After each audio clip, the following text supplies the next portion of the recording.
Assalamualaikum warahmatullahi wabarakatuh. Salam sejahtera bagi kita semua.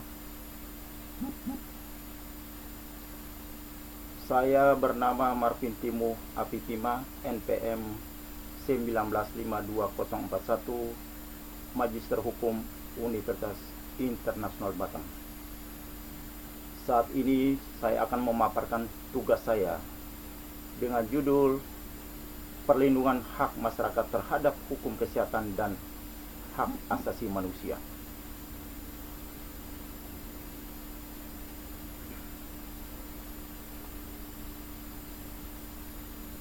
Pendahuluan. Latar belakang masalah. Hak-hak asasi manusia sebagai gagasan, paradigma serta kerangka konseptual tidak lahir mendadak sebagaimana kita lihat dalam Universal Declaration of Human Rights tanggal 10 Desember tahun 1948. Namun melalui suatu proses yang cukup panjang dalam peradaban sejarah manusia.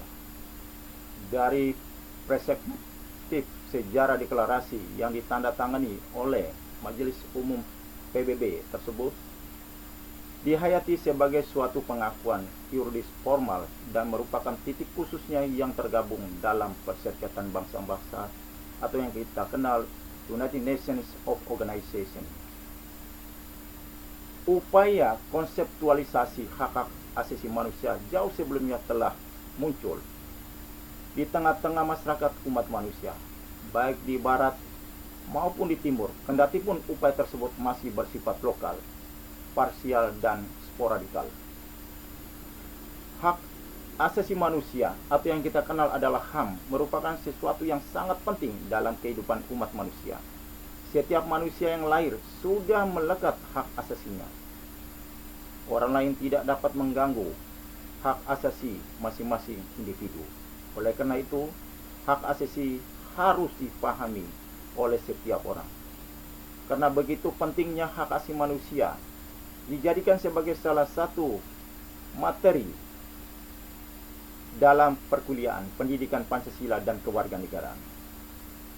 Itu sebabnya untuk menjadi warga negara yang baik harus memahami dan menyadari mengenai hak asasi manusia. Sudah hampir 73 tahun semenjak ditetapkannya Universal Declaration of Human Rights atau Deklarasi Universal Hak Asasi Manusia pada tahun 1948. Manusia hidup dalam kebebasan, persamaan dan perlindungan. Setiap orang diakui hak dasarnya. Hal ini mengharuskan bagi semua orang tanpa terkecuali untuk mengakui hak dasar atau kodarti orang lain, termasuk negara beserta penguasanya sekalipun. Sebagaimana yang dimutat tahun 2008,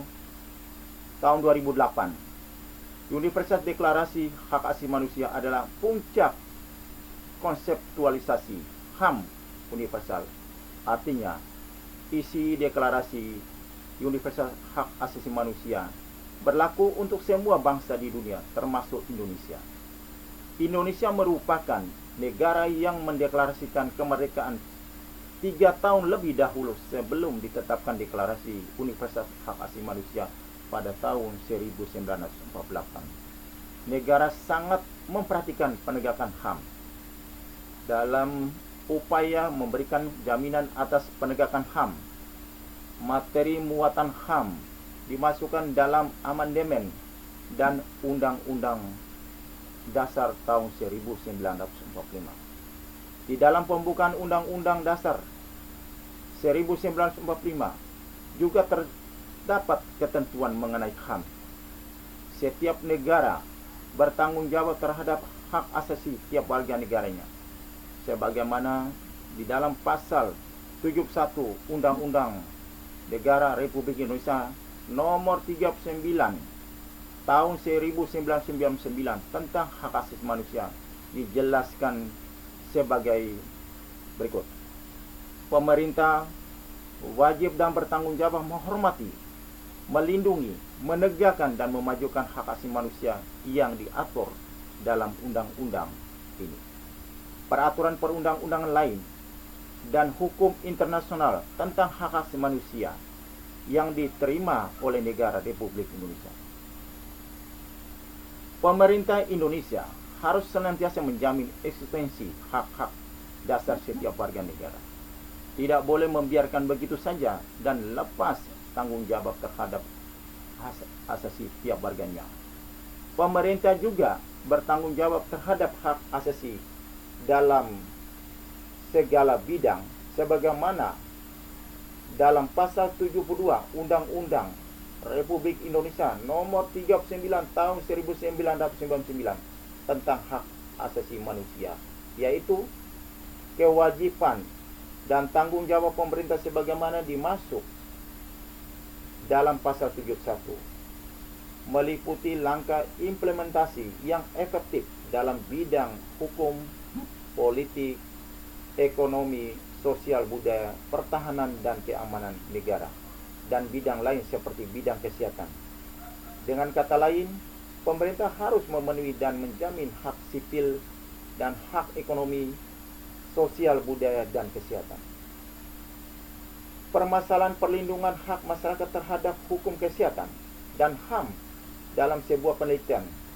Permasalahan harus diketahui terlebih dahulu sebelum peneliti melakukan penelitian tersebut. Permasalahan sangat luas akan mempersulit peneliti. Permasalahan terkait dengan judul penelitian sangat luas sehingga perlu dibatasi agar peneliti lebih berfokus pada permasalahan. Dengan demikian, permasalahan yang diteliti akan menjadi lebih jelas dan tidak terjadi kesalahpahaman tentang gagasan dan paradigma dalam proses penanganan hukum kesehatan dan hak asasi manusia saat ini. Yang kedua, berbicara tentang rumusan masalah. Yang menjadi pertanyaan kita adalah, apakah sudah layak perlindungan hukum kesehatan dan hak asasi manusia bagi kepentingan masyarakat? Yang kedua, apakah masyarakat mendapat hak dan kewajiban dalam perlindungan hukum kesehatan dan hak asasi manusia? Yang ketiga, apakah pemerintah dalam memberi perlindungan hukum kesehatan dan hak asasi manusia sesuai dengan undang-undang? Yang ketiga, tentang metode penelitian. Penelitian ini merupakan penelitian kuantitatif dengan pendekatan sosiologis, empiris. Subjek penelitian ini adalah dengan cara pendekatan terhadap penelitian yang benar dan tepat, meskipun yang dipakai adalah empiris atau sosiologi. Hal ini dimaksud agar peneliti dapat memperoleh gambaran yang jelas mengenai masalah perlindungan hak masyarakat terkait dengan kesehatan hak asasi manusia, serta langkah-langkah yang digunakan dalam mengatasi masalah. Adapun penelitian ini yang digunakan dalam penelitian, meskipun metode penelitian yang dipakai adalah sosiologis atau empiris dari suatu teori, gagasan para ahli, pemahaman peneliti berdasarkan pemahamannya, pengalamannya, kemudian dikembangkan menjadi permasalahan-permasalahan beserta pemecahannya atau penilaian dalam bentuk dukungan atau support data empiris di lapangan. Yang ketiga, kita berbicara masalah metode penelitian. Metode penelitian kuantitatif dapat diartikan juga sebagai metode penelitian yang berlandaskan pada filsafat positif, digunakan untuk meneliti pada sampel tertentu, pengumpulan data, wawancara. Metode ini sebagai metode ilmiah karena telah memenuhi kaidah-kaidah ilmiah, yaitu sosiologis, empiris, objektif, terukur, rasional, dan sistematis terhadap hukum kesehatan dan HAM terhadap pandemi COVID-19. Seorang pengamat yang bernama Margono menjelaskan bahwa penelitian kuantitatif adalah suatu penelitian yang lebih banyak menggunakan logika, hipotesis, verifikasi yang dimulai dengan berpikir deduktif untuk menurunkan hipotesis, kemudian melakukan pengujian di lapangan, dan kesimpulan atau hipotesis tersebut ditarik berdasarkan empiris. Sedangkan menurut Sudiharjo, riset kuantitatif merupakan metode pemecahan masalah yang terencana dan cermat dengan desain yang terstruktur ketat, pengumpulan data secara sistematis, terkontrol, dan tertuju pada penyusunan teori yang disimpulkan secara induktif dalam kerangka pembuktian hipotesis secara empiris. Dari beberapa uraian di atas dapat disimpulkan bahwa metode penelitian kuantitatif adalah suatu bentuk metode penelitian kuantitatif yang digunakan untuk meneliti pada populasi atau sampel tertentu. Pengumpulan data menggunakan instrumen penelitian, analisis, data bersifat kuantitatif statistik dengan tujuan untuk menguji hipotesis yang telah ditetapkan. Yang keempat, kita berbicara masalah hasil penelitian dan pembahasan. Pertama adalah tentang hukum kesehatan. Masyarakat internasional melalui World Health Organization atau yang singkat WHO mengembangkan kerangka kerja yang dikenal dengan Six Building Blocks yang mencakup pertama, service delivery yang berkaitan dengan paket pelayanan, model pelayanan, infrastruktur, manajemen, keselamatan, dan kualitas serta kebutuhan akan pelayanan dan fit workforce berkaitan dengan kebijakan tenaga kerja nasional, advokasi norma, standar, dan data. Yang kedua, berkaitan dengan information, berkaitan dengan fasilitas dan informasi yang berbasis masyarakat, surveillance, dan peralatan. Yang ketiga, produk medis, vaksin, dan teknologi mencakup standar kebijakan, akses yang merata, dan kualitas. Yang keempat, financing, berkaitan dengan kebijakan pembiayaan kesehatan nasional, pengeluaran, dan tarif. Dan yang kelima, menyangkut masalah leadership, berkaitan dengan kepemimpinan.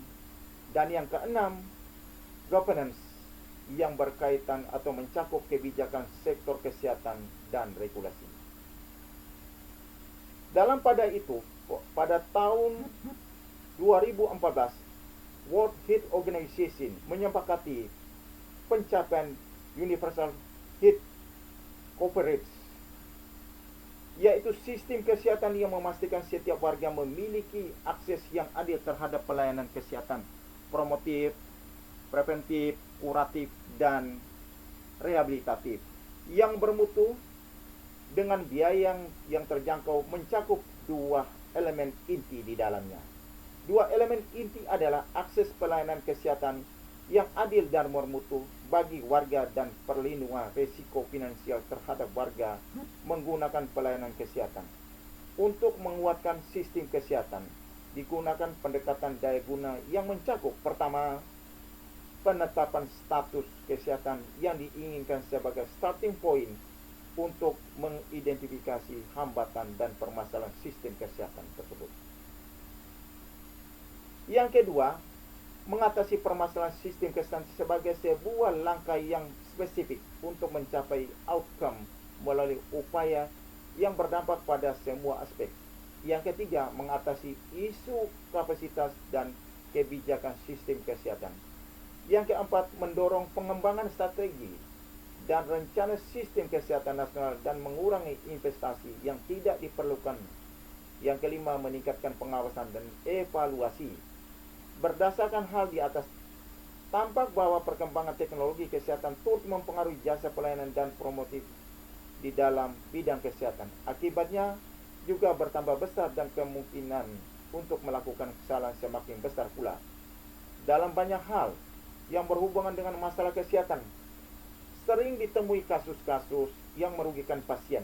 Belakangan ini sering timbul gugatan dari pasien yang dirugikan akibat kesalahan atau kelalaian yang dilakukan baik oleh dokter maupun oleh tenaga kesehatan lainnya.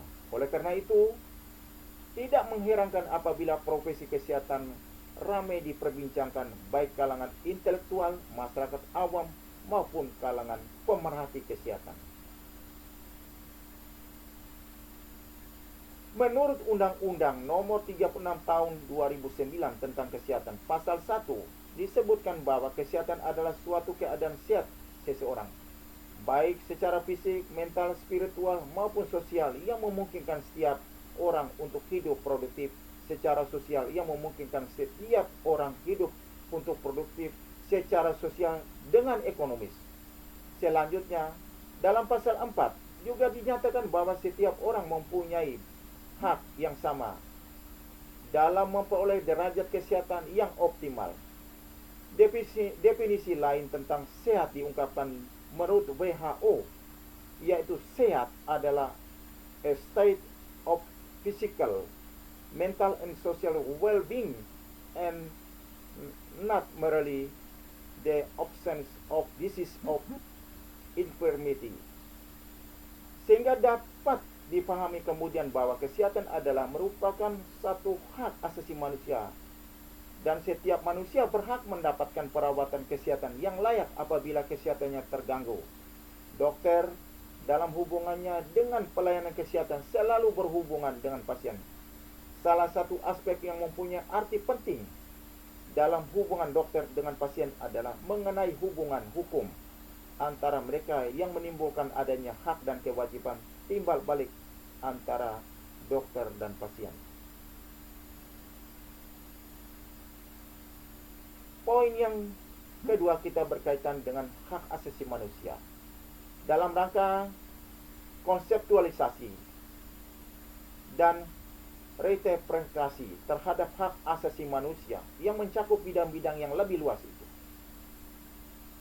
Franklin Roosevelt, Presiden Amerika permulaan abad ke-20, memformulasikan 4 macam hak asasi manusia yang kemudian kita kenal ada the four freedoms. Yang pertama adalah freedom of speech, artinya kebebasan berbicara dan mengemukakan pendapat. Yang kedua, freedom of religion, artinya kebebasan untuk orang memeluk keyakinan atau beragama. Yang ketiga, freedom from fear, kebebasan dari rasa ketakutan.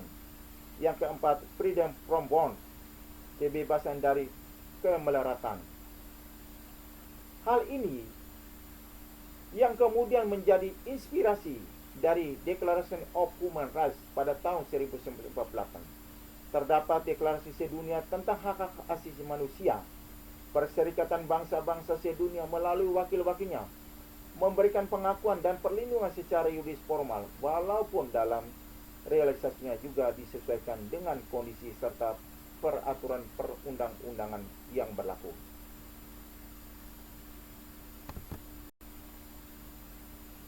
Hak-hak asasi manusia dalam Undang-Undang Dasar 1945 sebenarnya tidak dapat dipisahkan dengan Pancasila, dengan filosofis tentang manusia yang melatar belakanginya.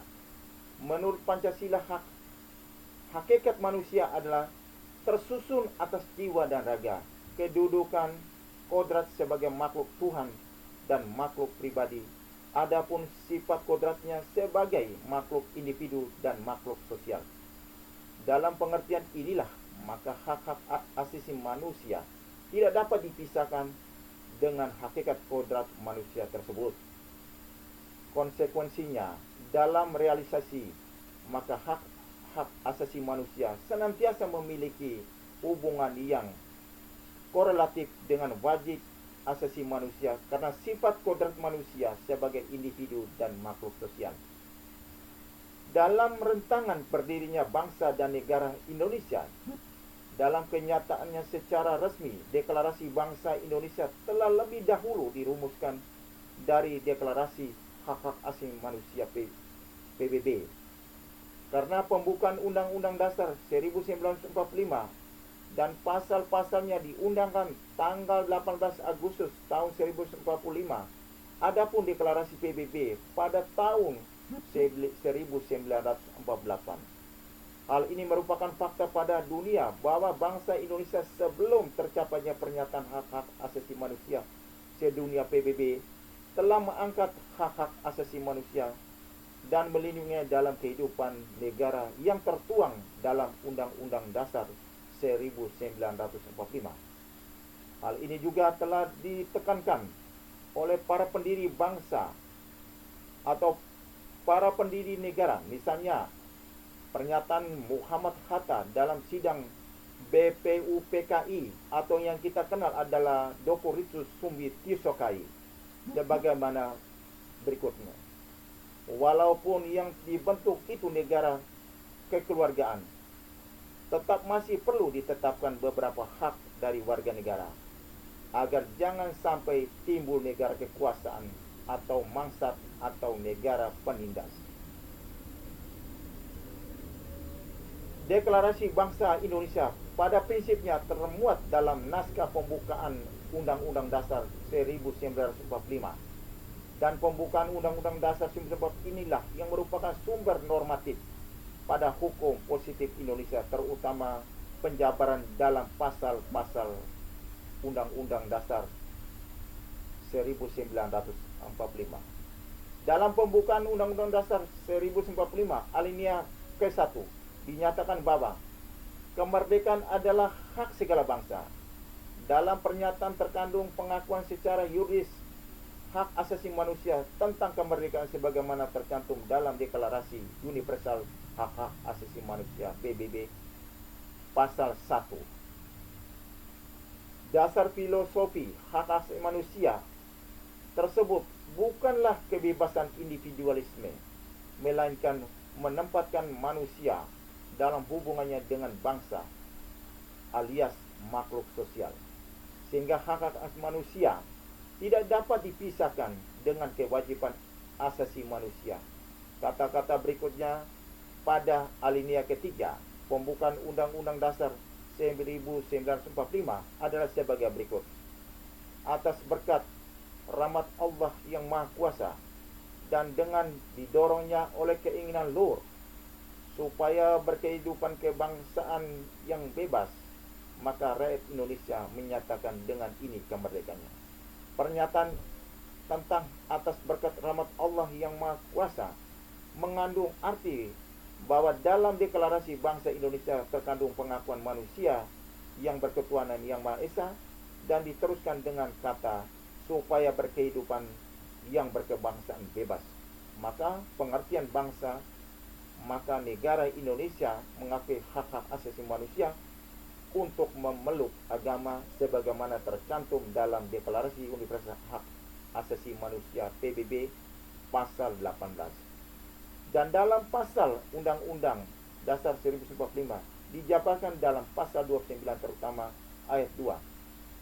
Melalui pembukaan Undang-Undang Dasar 1945 dinyatakan dalam alinea 4 bahwa negara Indonesia sebagai suatu persekutuan bersama bertujuan untuk melindungi warganya, terutama dalam kaitan dengan perlindungan hak asasinya. Adapun tujuan negara tersebut adalah sebagai berikut. Pemerintahan negara Indonesia yang melindungi segenap bangsa Indonesia dan seluruh tumpah darah Indonesia dan untuk memajukan kesejahteraan umum, mencerdaskan kehidupan bangsa. Tujuan negara Indonesia sebagaimana negara hukum bersifat formal tersebut mengandung konsekuensi bahwa negara berkewajiban untuk melindungi seluruh warganya dengan suatu undang-undang, terutama untuk melindungi hak-hak asasinya demi kesejahteraan umum dan kemerdekaan kehidupan bangsa. Berdasarkan pada tujuan negara sebagaimana terkandung dalam pembukaan Undang-Undang Dasar 1945 tersebut, negara Indonesia menjamin dan melindungi hak-hak asasi manusia para warganya, terutama dalam kaitannya dengan kesejahteraan hidupnya baik jasmania maupun rohania, antara lain berkaitan dengan hak asasi bidang politik, ekonomi, sosial, kebudayaan, pendidikan, dan agama. Selanjutnya pada pasal 28J dijelaskan alinea 3. Setiap orang wajib menghormati hak asasi manusia orang lain dalam tertib kehidupan bermasyarakat, berbangsa, dan bernegara. Alinea 4, dalam menjalankan hak dan kebebasannya, setiap orang tunduk pada pembatasan yang ditetapkan dalam undang-undang, maksud semata-mata untuk menjamin pengakuan serta penghormatan atas hak dan kebebasan orang lain, dan untuk memenuhi tuntutan yang adil sesuai dengan pertimbangan moral, nilai-nilai agama, keamanan, dan ketertiban umum dalam suatu masyarakat demokratis. Dalam proses reformasi dewasa ini, terutama akan perlindungan hak-hak asasi manusia semakin kuat, bahkan merupakan tema sentral.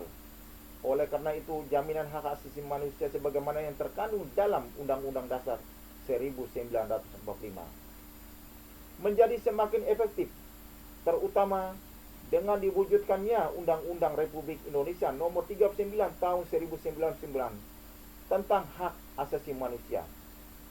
Dalam konsideran dan ketentuan umum pasal 1 dijelaskan bahwa hak asasi manusia adalah seperangkat hak yang melekat pada hakikat dan keberadaban manusia sebagai makhluk Tuhan yang Maha Esa dan merupakan anugerah yang wajib dihormati, dijunjung tinggi dan dilindungi oleh negara, hukum, pemerintah, dan setiap orang demi kehormatan serta perlindungan harkat dan martabat manusia.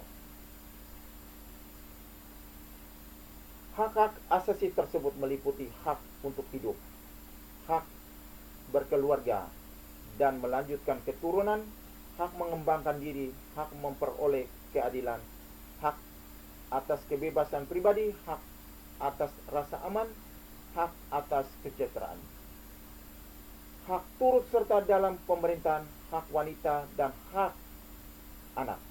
Demi tegaknya hak asasi setiap orang, maka diatur pula kewajiban dasar manusia, antara lain kewajiban untuk menghormati hak asasi orang lain, dan konsekuensinya setiap orang harus tunduk kepada peraturan perundang-undangan yang berlaku. Selain itu, juga diatur kewajiban dan tanggung jawab pemerintah untuk menghormati, melindungi, menegakkan, serta memajukan hak-hak asasi manusia tersebut diatur dalam perundang-undangan dan hukum internasional yang diterima oleh negara Republik Indonesia. Kesimpulan penutup. Ada 3 kesimpulan yang dapat diberikan berdasarkan pada permasalahan dan pembahasan tersebut di atas sebagai berikut. Pertama, hukum kesehatan bahwa tanggung jawab dokter atau bidang kesehatan dalam pelayanan terhadap pasien yang adil dan merata dan berkualitas, sistem pelayanan kesehatan dengan kebijakan pembiayaan yang terjangkau ketika pasien menggunakannya. Dalam sistem pelayanan kesehatan, memastikan warga pasien memiliki akses yang adil terhadap pelayanan kesehatan promotif, preventif, kuratif, dan rehabilitatif yang bermutu. Hal ini disebabkan dokter sebagai pemegang peran sadar akan mengabdi kepada kepentingan sistem sosial atau yang kita kenal adalah social system yang berlaku demi kepentingan bersama. Yang kedua, hak asasi manusia bahwa pemerintah harus senantiasa menjamin eksistensi hak-hak dasar setiap warga negaranya. Tidak boleh membiarkan begitu saja dan lepas tanggung jawab terhadap hak asasi setiap warga negaranya. Setiap orang harus diakui hak dasarnya. Hal ini mengharuskan bagi semua orang tanpa terkecuali untuk mengakui hak dasar atau kodrati orang lain, termasuk mereka peserta penguasa, sekalipun pemerintah tetap juga memenuhi karena sudah tercantum dalam konstitusi. Jangan sampai pembiaran terhadap hak asasi warga negara sehingga dapat dikatakan sebagai pelanggaran hak asasi manusia atau yang kita kenal adalah HAM, karena sudah dituangkan pada pasal 71 Undang-Undang Republik Indonesia Nomor 39 Tahun 1999 tentang hak asasi manusia. Pasal 71 berbunyi, kewajiban dan tanggung jawab pemerintah sebagaimana dimasukkan dalam pasal di atas. Ketiga, berbicara secara detail dan penjelasan secara saksama tentang hukum kesehatan yang menjadi tanggung jawab penuh oleh dokter atau bidang kesehatan lainnya, sehingga warga bangsa memperoleh pelayanan kesehatan sesuai yang telah diamanatkan. Pada pasal 28H alinea 5 disebutkan bahwa setiap orang berhak hidup sejahtera lahir dan batin, bertempat tinggal dan mendapatkan lingkungan hidup yang baik dan sehat, serta berhak memperoleh pelayanan kesehatan. Dan hak asasi manusia yang menjadi tanggung jawab penuh oleh negara atas pemerintah, sesuai yang telah diamanatkan dalam pembukaan Undang-Undang Dasar 1945 alinea pertama. Dinyatakan bahwa kemerdekaan adalah hak segala bangsa. Dalam pernyataan terkandung pengakuan secara yuridis hak asasi manusia tentang kemerdekaan sebagaimana tercantum dalam Deklarasi Universal Hak Asasi Manusia PBB pada pasal 1. Disebutkan bahwa semua orang dilahirkan merdeka dan mempunyai martabat dan hak-hak yang sama. Mereka dikaruniai akal dan budi dan hendaknya bergaul satu sama lain dalam persaudaraan. Dasar filosofis hak asasi manusia tersebut bukanlah kebebasan individualisme, melainkan menempatkan manusia dalam hubungannya dengan bangsa. Itu yang kita kenal adalah makhluk sosial, sehingga hak asasi manusia tidak dapat dipisahkan dengan kewajiban hak asasi manusia.